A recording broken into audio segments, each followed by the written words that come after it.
देवाधिदेव महादेव की पवित्र महाशिवरात्रि 15 फरवरी 2026 को आ रही है। आप और हम सब मिलकर इस पवित्र महाशिवरात्रि को ग्रीन शिवरात्रि के रूप में मनाएं। और ये शिवरात्रि जो आएगी, माघ की शिवरात्रि जो मूल शिवरात्रि होती है, जिस दिन शिवरात्रि के दिन भगवान ब्रह्मदेव और भगवान नारायण ने भगवान शंकर को एक पर्वत को घुमाकर उनके लिंग की आकृति, उनका स्वरूप प्रकट किया, उनका स्वरूप प्रकट किया, उनका जन्म। आपसे कोई पूछे कि शंकर जी का जन्म कब हुआ, तो आप बिल्कुल बेझटक कह सकते हो शिवरात्रि के दिन हैप्पी बर्थडे ने टू यू। उसमें तुम्हें सोचना नहीं है। शंकर भगवान का जन्म दिवस कौन सा है?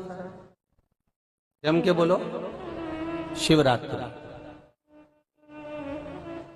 भगवान शंकर के शिवलिंग का प्रागट्य दिवस, जन्म दिवस है शिवरात्रि।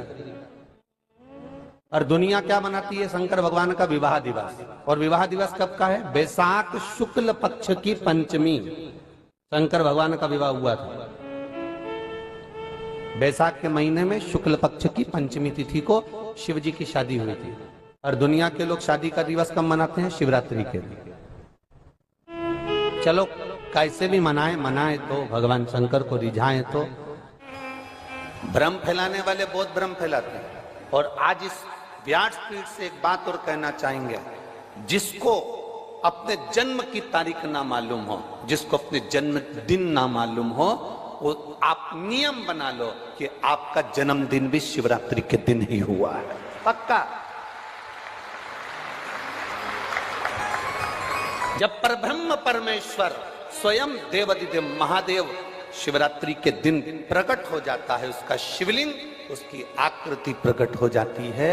और ब्रह्मा जी ऊपर जाकर मालूम करते हैं, आकाश में बढ़ते जाते हैं, तो भी उनको शंकर भगवान के शिवलिंग का छोर नहीं मिलता।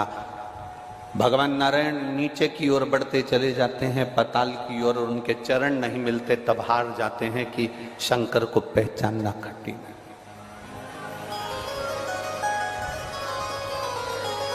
शिव को पहचानना, शिव को जानना कठिन है,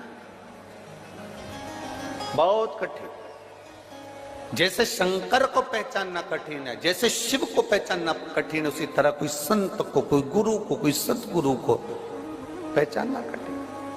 पशुपति नाथ का व्रत करो, 16 सोमवार का व्रत करो, सोमवार का व्रत करो, शिवरात्रि का व्रत करो, चतुर्थी का व्रत करो, तीज का व्रत करो, एकादशी का व्रत करो, पूर्णिमा का व्रत करो, आपका मन पड़े वो व्रत करो।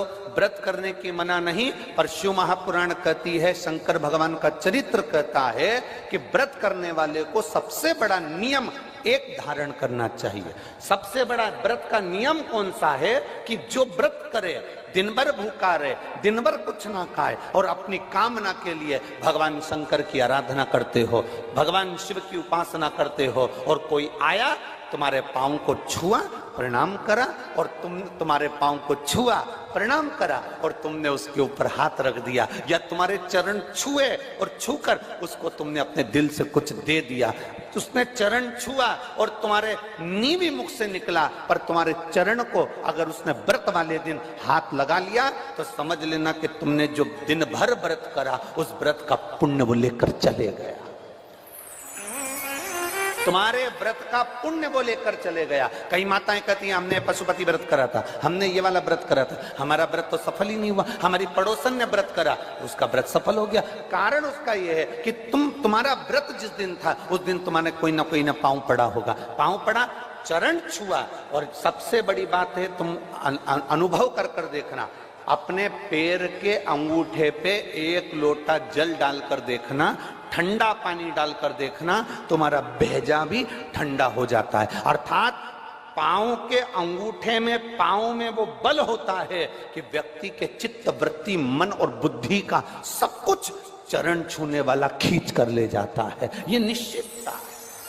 आपका पुण्य वो खींच कर ले गया, आपके व्रत का फल वो खींच कर ले गया, आपकी आराधना का फल वो खींच कर ले गया, आपकी साधना का फल वो खींच कर ले गया।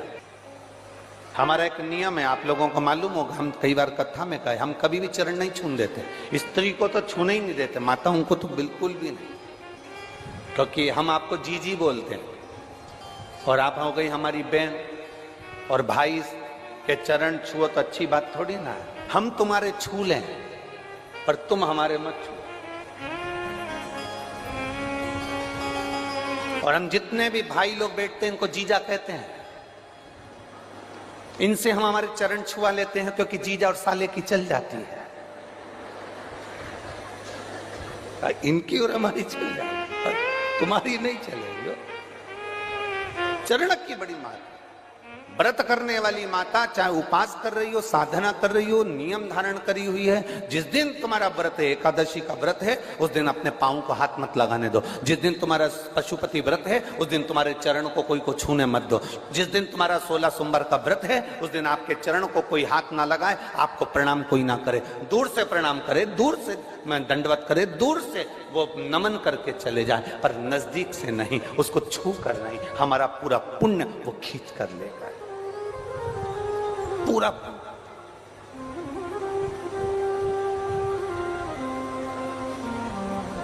भगवान नारायण के चरण दिखते हैं, बोलो दिखते हैं कि नहीं दिखते? जम के बोलो जरा, दिखते हैं ना?